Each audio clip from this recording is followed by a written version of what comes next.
Hello friends, welcome to NC entry. तो आइए video start करते हैं, लेकिन दोस्तों उससे पहले हमारे चैनल को सब्सक्राइब कर लीजिए। अगर ये वीडियो आप फेसबुक पे देख रहे हैं तो फेसबुक पेज को भी लाइक कीजिए और इंस्टाग्राम पे फॉलो कीजिए और बेल आइकन जरूर प्रेस कीजिएगा।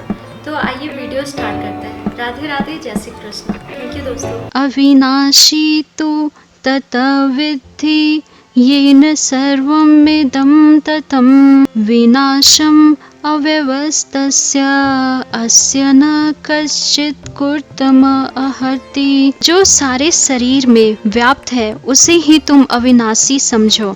उस अव्यय आत्मा को नष्ट करने में कोई भी समर्थ नहीं है। तात्पर्य, इस श्लोक में संपूर्ण शरीर में व्याप्त आत्मा की प्रकृति का अधिक स्पष्ट वर्णन हुआ है। सभी लोग समझते हैं कि जो सारे शरीर में व्याप्त है वह चेतना है। प्रत्येक व्यक्ति को शरीर में किसी अंश या पूरे भाग में सुख दुख का अनुभव होता है, किंतु चेतना की यह व्याप्ति किसी के शरीर तक ही सीमित रहती है। एक शरीर के सुख तथा दुख का बोध दूसरे शरीर को नहीं हो पाता। फलतः प्रत्येक शरीर में व्यष्टि आत्मा है और इस आत्मा की उपस्थिति का लक्षण व्यष्टि चेतना द्वारा परिलक्षित होता है। इस आत्मा को बाल के अग्रम भाग के 10,000वें भाग के तुल्य बताया जाता है। श्वेताश्वतर उपनिषद में इसकी पुष्टि की गई है। बालाग्रस्त सतभागस्य सतधा कल्पितस्य च भागो जीवः स विज्ञेयः स चान्यताय कल्पते।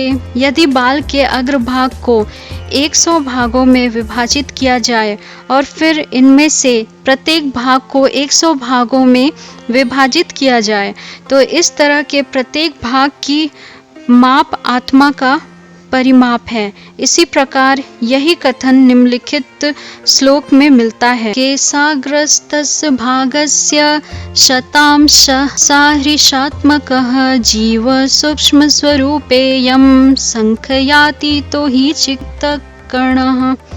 आत्मा के परमाणुओं के अंततः कण है जो माप के बाल के अगले भाग नोक के 10,000वें भाग के बराबर है।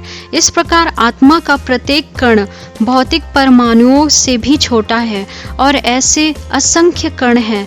यह अत्यंत लघु आत्मा स्फुलिंग भौतिक शरीर का मूल आधार है और इस आत्मा स्फुलिंग का प्रभाव सारे शरीर में उसी तरह व्याप्त है जिस प्रकार किसी औषधि का प्रभाव व्याप्त रहता है। आत्मा की यह धारा, विद्युत धारा, सारे शरीर में चेतना के रूप में अनुभव की जाती है और यही आत्मा के अस्तित्व का प्रमाण है।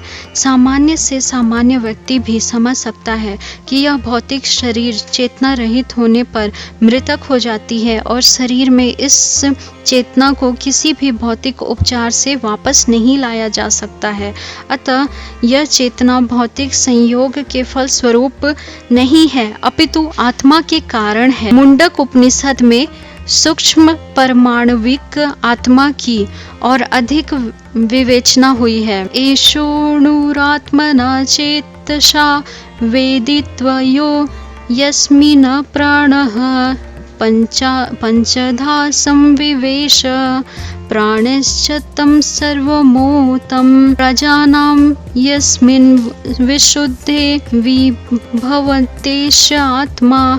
आत्मा आकार की में अणु तुल्य है जिसे पूर्ण विधि के द्वारा जाना जा सकता है। यह अणु आत्मा 5 प्रकार के प्राणों में तैर रहा है। प्राण, अपान, व्यान, समान तथा उदान। यह हृदय के भीतर स्थित है और देहधारी जीव के पूरे शरीर में अपने प्रभाव का विस्तार करता है। अब आत्मा को 5 वायुओं के कलमश से शुद्ध कर लिया जाता है तो तो इससे आध्यात्मिक प्रभाव प्रकट होता है। हठ योग का प्रयोजन विविध आसनों द्वारा उन 5 प्रकार के प्राणों नियंत्रित करता है जो आत्मा को घेरे हुए हैं। यह योग किसी भौतिक लाभ के लिए नहीं अपितु भौतिक आकाश के बंधन से अणु आत्मा की मुक्ति के लिए किया जाता है। इस प्रकार अणु आत्मा को सारे वैदिक साहित्य ने स्वीकारा है और प्रत्येक बुद्धिमान व्यक्ति अपने व्यवहारिक अनुभव से इसका प्रत्यक्ष अनुभव करता है।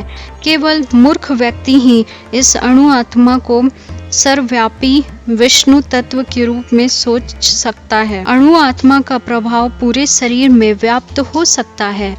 मुंडक उपनिषद के अनुसार यह अणु आत्मा प्रत्येक जीव के हृदय में स्थित है और चूंकि भौतिक विज्ञानी इस अणु आत्मा को माप सकने के समर्थ हैं, अतः उनमें से कुछ यह अनुभव करते हैं कि आत्मा है ही नहीं। व्यष्टि आत्मा तो निस्संदेह परमात्मा के साथ साथ हृदय में है और इसलिए शरीर गतियों की सारी शक्ति शरीर के इसी भाग से उद्भूत है। जो लाल रक्त कण फेफड़ों से ऑक्सीजन ले जाता है वे आत्मा से ही शक्ति प्राप्त करते हैं। अतः जब आत्मा इस स्थान से निकल जाता है तो रक्तोत्पादक संलय यानी कि फ्यूजन, रक्तोत्पादक जो फ्यूजन होता है वो बंद हो जाता है। औषधि विज्ञान लाल रक्त कणों की महत्ता को तो स्वीकार करता है किंतु वह यह निश्चित नहीं कर पाता कि शक्ति का स्रोत आत्मा है।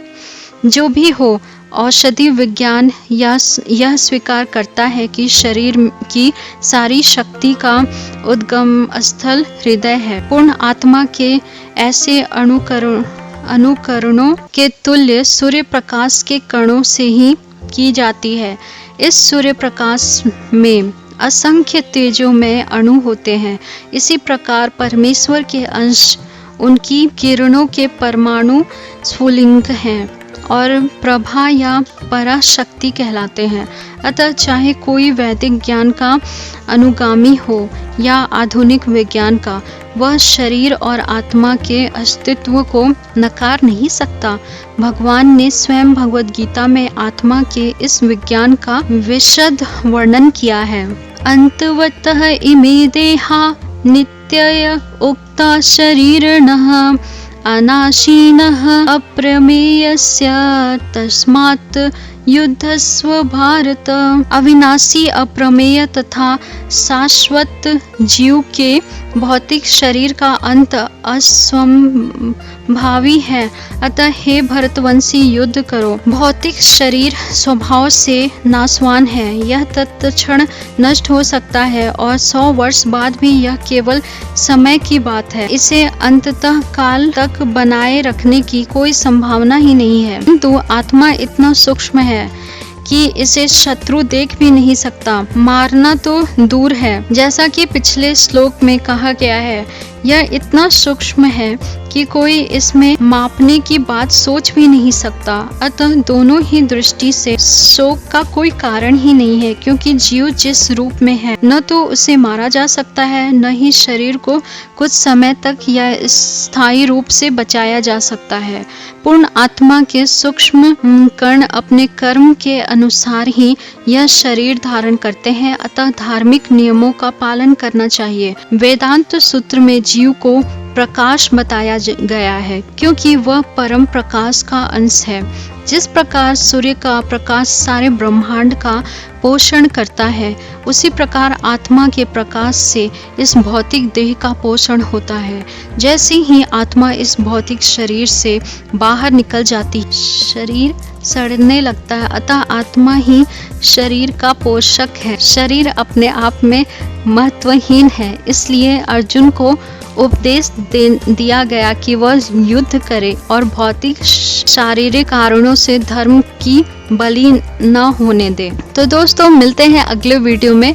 तब तक आप हमारे चैनल से बने रहिए और हमारे चैनल को जरूर सब्सक्राइब कीजिए, ज़्यादा से ज़्यादा शेयर कीजिए इसे, ताकि लोग भी जान पाए हमारे चैनल को और सब्सक्राइब कर पाए। तो चलिए दोस्तों, मिलते हैं अगले वीडियो में। तब तक के लिए राधे राधे, जय श्री कृष्णा।